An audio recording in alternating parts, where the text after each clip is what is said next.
حطل المطر الأمين والقوم في ذكره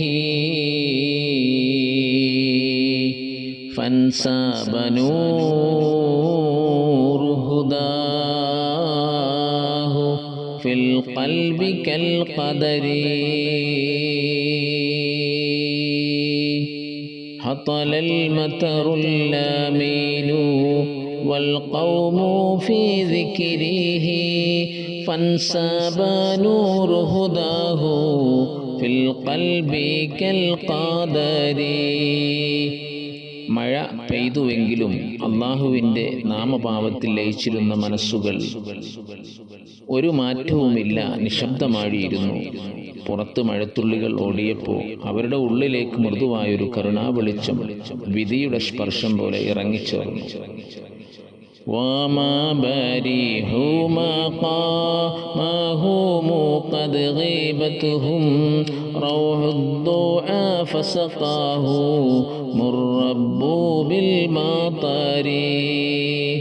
അവരുടെ ഹൃദയങ്ങൾ ദുആയുടെ ആയത്തിൽ മുഴുകി കുതിർന്നിരുന്നു. അതുകൊണ്ട് ആരും സഞ്ചരിച്ചില്ല. അവരെ തൊട്ട മഴ തണുത്ത വെള്ളമല്ല, അള്ളാഹുവിൻ്റെ കരുണയായി മൃദുവായി ചൊരിഞ്ഞതുപോലെയായിരുന്നു. نسوج روح الدنا والقلب منخمر بالوجد حتى غدا كالنور في السحر. ജീവിതത്തിൻ്റെ മുറിവുകളും ദിവസങ്ങളുടെ വേദനകളും ആ നിമിഷം അവരെ തൊട്ടില്ല. അവരുടെ ഉള്ളിൽ റുഹാനിയായൊരു ജ്വാല തെളിഞ്ഞിരുന്നു. പുലരിയുടെ വെള്ളിമഞ്ഞ് പോലെ പവിത്രമായി തെളിഞ്ഞ ഹൃദയങ്ങളിൽ. മൽ മതറു ഇല്ലാ റഹീഖും മിൻ സമാഇഹിം യജ്രി അലാ ജുബ്ബിഹി സാജിം ബിലാ ലജരി. പെയ്ത മഴത്തുള്ളികൾ ഒരു അനുഗ്രഹം പോലെ കരുണയുടെ സ്പർശമായി അവരുടെ മേൽ വീണു. വസ്ത്രം നനഞ്ഞാലും അവരുടെ മനസ്സ് പരാതി പറഞ്ഞില്ല. അപ്പോൾ ആ മഴ ആ നിമിഷത്തെ പുണ്യമാക്കി മാറ്റി. യാലൽ ഖുലൂബില്ലതി ലം തഖ്ശ മതറസ്സമാ ബൽ സബഹത് ഫീ ഹുദാ കൽ ബദ്രി ഫിസ്സഫരി.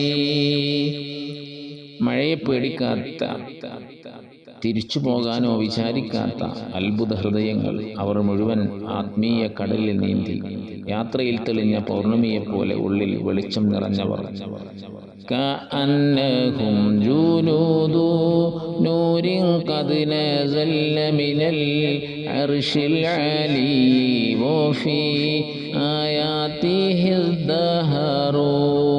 അവരെ കാണുമ്പോൾ തോന്നിയത് അവർ ഭൂമിയിലെ ജനങ്ങൾ മാത്രമല്ല, സാക്ഷാൽ നൂറിൻ്റെ സൈന്യം പോലെ അള്ളാഹുവിൻ്റെ അർശിൽ നിന്നിറങ്ങി അദ്ദേഹത്തിൻ്റെ വചനങ്ങളുടെ പുഷ്പങ്ങളിൽ അവരുടെ ഹൃദയം പൂത്തു. ഗശിയഹുമുൽ മതറുൽ മസ്കിയു ഫബ്തഹജു വറൂഹു സകീനത്തുൻ ഫിദ്ദിക്രി മുസ്തഈറു. മഴ മൃദുവായി അവരെ പൊതിഞ്ഞപ്പോൾ അവർ അതിൽ ആനന്ദം കണ്ടെത്തി. അവരുടെ ഉള്ളിൽ ആത്മാവിൻ്റെ ശാന്തജ്വാല തീ പോലെ തെളിഞ്ഞു. പക്ഷേ അത് സുഖത്തിൻ്റെ ചോലയായി. ഹത്താ ഇദാ ഖീല ഖൂമു ഖാല വഖ്തുകുമു ഫിദ്ദിക്രി ഖൈറും വഖൈറുസ്സഅതി മഹദർ. മഴ കനത്തപ്പോൾ നായകൻ പറഞ്ഞു, പ്രശ്നമുള്ളവർ എഴുന്നേൽക്കൂ. പക്ഷേ അവരുടെ ഹൃദയം മറുപടി നൽകി, ഇപ്പോഴത്തെ ഈ ദൈവാനുഭവ നിമിഷം മറ്റെല്ലാ സമയങ്ങളിൽ നിന്നും എത്രയോ വിലപ്പെട്ടതും വിശുദ്ധവുമാണ്. ആ നിമിഷം വസ്ത്രം നനഞ്ഞാലും ഇരിപ്പിടം വെള്ളമായി മാറിയാലും അവരുടെ ഉള്ളിൽ ഒരു ദിവ്യപ്രകാശം മാത്രം കത്തിക്കൊണ്ടിരുന്നു.